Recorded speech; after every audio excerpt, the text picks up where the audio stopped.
Hi viewers, welcome to our channel. ప్రస్తుతం మనతో పాటు సీనియర్ జర్నలిస్ట్ దామో బాలాస్ అన్నారు, వారితో మాట్లాడు. నమస్కారం సార్. నమస్తే సార్, చంద్రబాబు గారు మరి ఢిల్లీ వెళ్ళి అమిత్ షా గారితో భేటీ కాబోతున్నారు. మరి ఈ భేటీ యొక్క ప్రధాన ఉద్దేశం ఏంటి? మరి పొత్తులు అంటున్నారు కదా, మరి వర్కౌట్ అయ్యే అవకాశం ఉందంటారు సార్? ఇందాక 2:30కి ఆయన గన్నవరం ఎయిర్పోర్ట్ నుంచి ప్రత్యేక విమానంలో ఢిల్లీ వెళ్ళారు. సో అక్కడ ముఖ్యంగా అమిత్ షాతో నడ్డాతో ఈరోజు రాత్రి సమావేశం అవుతున్నారు. సో యాక్చువల్గా ఆయన ఎప్పటి నుంచో వెయిట్ చేస్తున్నారు బీజేపీ నుంచి పిలుపు కోసం. ఎందుకంటే ఇటు జనసేనతో పొత్తు ఖరారయ్యి సీట్లు కూడా ఫైనలైజ్ అయినప్పటికి కూడా అనౌన్స్ చేయలేదు. దానికి ప్రధాన కారణం బీజేపీ విషయం కూడా క్లారిటీ వస్తే అప్పుడు బీజేపీకి ఎన్ని ఇవ్వాలి, ఎక్కడెక్కడ ఇవ్వాలి, దాన్ని బట్టి కొన్ని వీళ్ళిద్దరి పంపకంలో కూడా కొంత అటు ఇటు మారే అవకాశం ఉంది. దాన్ని బట్టి ఒకేసారి ప్రకటిద్దామని వెయిట్ చేసినట్టుగా తెలుస్తుంది. సో ఇప్పుడు ఈరోజు వెళ్తున్నారు, వాళ్ళు మాట్లాడుకుందాం రమ్మని పిలిచారని చెప్తున్నారు. యాక్చువల్గా పవన్ కళ్యాణ్కి లాస్ట్ వీకే పిలుపు వస్తుందన్నారు, బట్ వాళ్ళు పార్లమెంట్ సమావేశాలు ఇట్లాంటి వాటి వల్ల పిలవలేదు.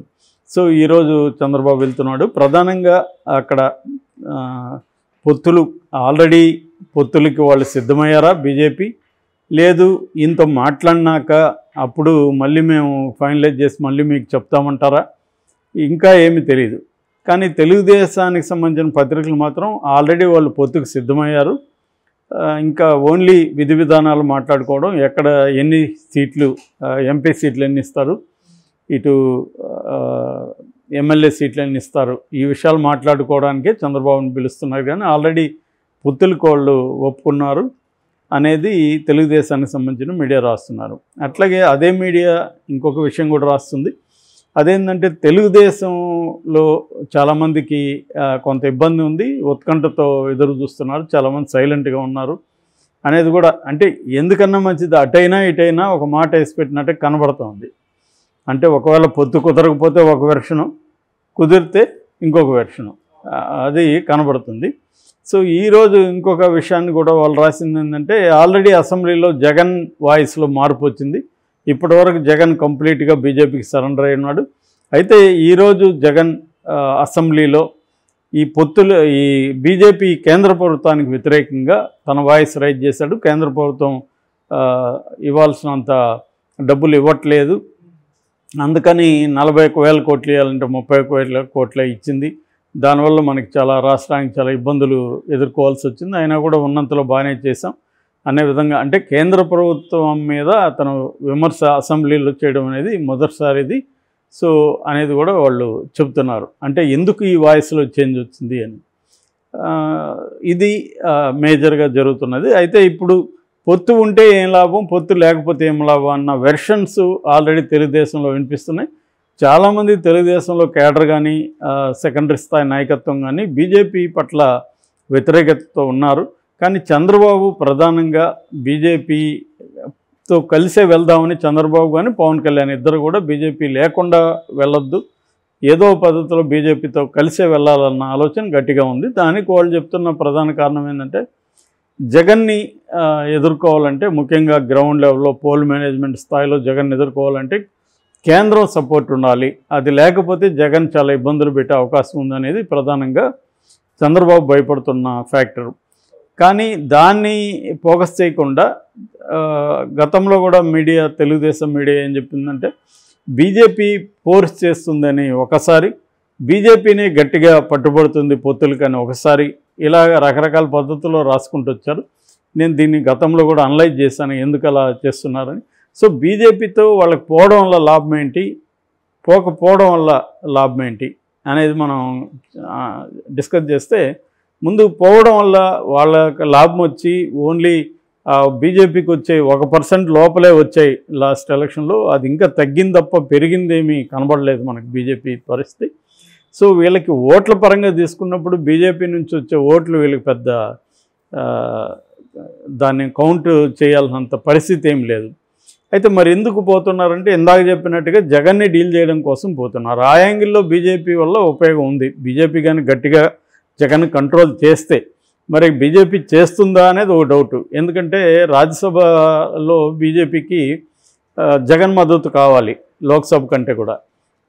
ఇప్పుడు మొత్తంగా రాజ్యసభలో వైసీపీ బలం దాదాపు 11 మంది ఉండబోతున్నారు.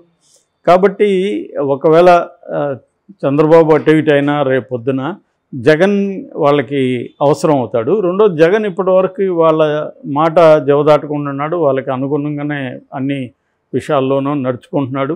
వాళ్ళు అడిగినా అడగపోయినా ఇటు రాజ్యసభలో అటు లోక్సభలో మద్దతు ఇస్తున్నాడు. సో ఈ కాంటెక్స్లో జగన్ని కూడా యాంటగనైజ్ చేసుకోకుండా ఉండాలన్న ఒక ఇది వాళ్ళకి కనబడుతుంది. సో ఆ రకంగా ఏ స్థాయిలో కంట్రోల్ చేస్తారనేది ఒకటి. ఏదేమైనా రేపొద్దున బీజేపీ కానీ జగన్తో కలిసి అంటే లోపాయికారిగా ఇండిపెండెంట్గా పోటీ చేస్తే వీళ్ళకి రేపొద్దున ఐటీ రైట్స్ ఇలాంటివన్నీ మనం చూస్తాం తెలుగుదేశం మీద. ఒకవేళ బీజేపీ కానీ తెలుగుదేశంతో పొత్తుల్లోకి వెళ్ళి అదే స్థాయిలో జగన్ మీద కానీ చేయగలిగితే జగన్ని ఇబ్బంది పెట్టచ్చు అనేది చంద్రబాబుకున్న అండర్స్టాండింగ్. ఎందుకంటే మనం చూస్తున్నాం ప్రతి రాష్ట్రంలో కూడా నాన్ బీజేపీ పార్టీల మీదే ఎన్నికలకు ముందు రైడ్స్ జరుగుతున్నాయి. వాళ్ళ డబ్బులు పట్టుబడేది కూడా వాళ్ళవే పట్టుబడుతున్నాయి. ఇక్కడ తెలంగాణలో తీసుకున్నప్పుడు ఇటు బీఆర్ఎస్ బీజేపీ పట్టుబడలే, ప్రధానంగా పట్టుబడిన డబ్బులంతా కూడా దాదాపు ఇక్కడ 700 కోట్లు ఎంత పట్టుబడితే అవన్నీ కూడా మేజర్గా కాంగ్రెస్ పట్టుబడినాయి. సో అలాగా డబ్బులు ఫ్లో అనేది వెరీ ఇంపార్టెంట్.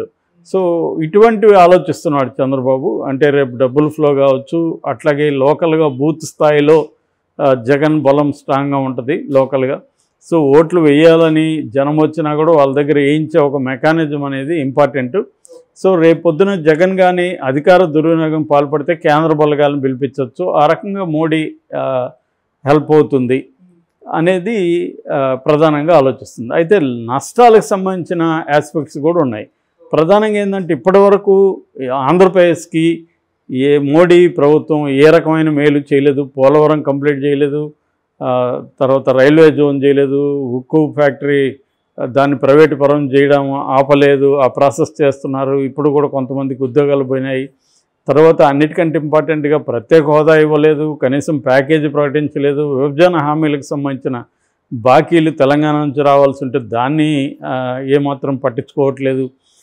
అట్లాగే అమరావతి రాజధాని అది గాల్లో పెట్టారు ఇప్పటివరకు. దాని మీద కూడా జగన్ని కంట్రోల్ చేసి అమరావతి రాజధాని ఉండేట్టుగా వాళ్ళు చూడలేదు. ఇలాగా అనేక ఆస్పెక్ట్లలో బీజేపీ ఆంధ్రప్రదేశ్కి నష్టం చేసింది తప్ప లాభం చేసే పరిస్థితి ఏమీ లేదు. ఇంకా జగన్ అసెంబ్లీలో చెప్పినట్టుగా వాళ్ళకి రావాల్సిన బకాయిలు కూడా ఫుల్గా ఇవ్వలేదు. సో ఈ కాంటెక్స్లో బీజేపీ ఈ కూటమి రేపు వచ్చినప్పుడు మాకు ఓట్లేయండి అని వీళ్ళు దీన్ని పోయి అడుగుతారు ప్రజల్ని అనేది బీజేపీ వల్ల తెలుగుదేశానికి నెగిటివ్ తప్ప పాజిటివ్ రాదని చాలామంది వితిన్ ద తెలుగుదేశం వాళ్ళే అంటున్నారు. ఇక నెక్స్ట్ ఆస్పెక్ట్ ఏంటంటే మైనార్టీలు, ముఖ్యంగా రాయలసీమలో పెద్ద దెబ్బ తగులుతుంది తెలుగుదేశానికి బీజేపీతో పోతే. ఆ మధ్య కూడా ఒక సర్వే బీజేపీతో పోకపోతే తెలుగుదేశం జనసేన గెలుస్తాయి, పోతే జనసేన తెలుగుదేశం ఓడిపోతాయని కూడా ఒక సర్వేలో చెప్పారు. సో ఇది భయపడుతున్నారు. మైనార్టీ ఓట్లు కంప్లీట్గా దూరం అవుతాయి బీజేపీతో. అయితే ఆల్రెడీ ఇప్పుడు షర్మిలా ఫ్యాక్టర్ ఒకటి వచ్చింది. షర్మిలా డైరెక్ట్గా బీజేపీని అటాక్ చేస్తుంది. బీజేపీతో జగన్ కుమ్మక్కయ్యాడనేది ఆమె ప్రధానమైన నెరేటివ్ ఇప్పటి వరకు. రేపొద్దున బీజేపీతో తెలుగుదేశం జనసేన పొత్తు పెట్టుకుంటే ఆమె కూడా తన విమర్శని వీళ్ళ వైపు మళ్లించాల్సిన పరిస్థితి ఏర్పడుతుంది. జగన్ కంటే కూడా అందరూ కుమ్మక్కయ్యారు, కానీ ఇప్పుడు తెలుగుదేశం జనసేన డైరెక్ట్గా బీజేపీతో పెట్టుకొని ఆంధ్రప్రదేశ్కి ద్రోహం చేస్తుందని ఆమె ఖచ్చితంగా విమర్శిస్తుంది. ఇప్పటివరకు ఆమెకి ఇంపార్టెన్స్ తెలుగుదేశం క్యాంప్ ఇస్తున్నారు, కానీ రేపొద్దున ఆమె గన్స్ ఇటువైపు జరిగినప్పుడు వీళ్ళు ఖచ్చితంగా ఆమె మీద కూడా రేపు విమర్శలు ఎక్కువ పెట్టాల్సిన పరిస్థితి. ఆల్రెడీ బీజేపీ నాయకత్వం షర్మిలా ఫ్యాక్టర్ని గుర్తించిందని, షర్మిలా జగన్నే కాదు మనల్నే మెయిన్ టార్గెట్ చేస్తుంది, అందులో కేంద్ర నాయకత్వాన్ని తిడుతుంది, మణిపూర్ విషయం తీసుకొస్తుంది, కాబట్టి మనం సైలెంట్గా ఉండకూడదు, మనం ఆమె మీద అటాక్ చేయాలి అని రాష్ట్ర నాయకత్వానికి కూడా బీజేపీ కేంద్ర నాయకత్వం చెప్పిందని చెబుతున్నారు. సో ఈ కాంటెక్స్లో తెలుగుదేశానికి అది కూడా రేపు ఇబ్బంది అవుతుంది. అంటే షర్మిల కూడా ఈ క్యాంపుకి యాంటీగా మారే అవకాశం కనబడుతుంది.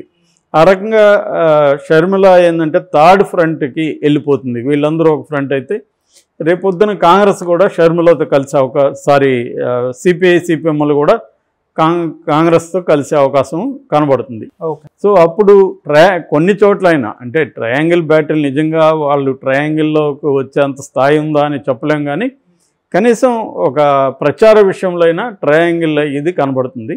సో ఆ మేరకు తెలుగుదేశం జనసేనలకు కూడా నష్టమయ్యే అవకాశం ఉంది.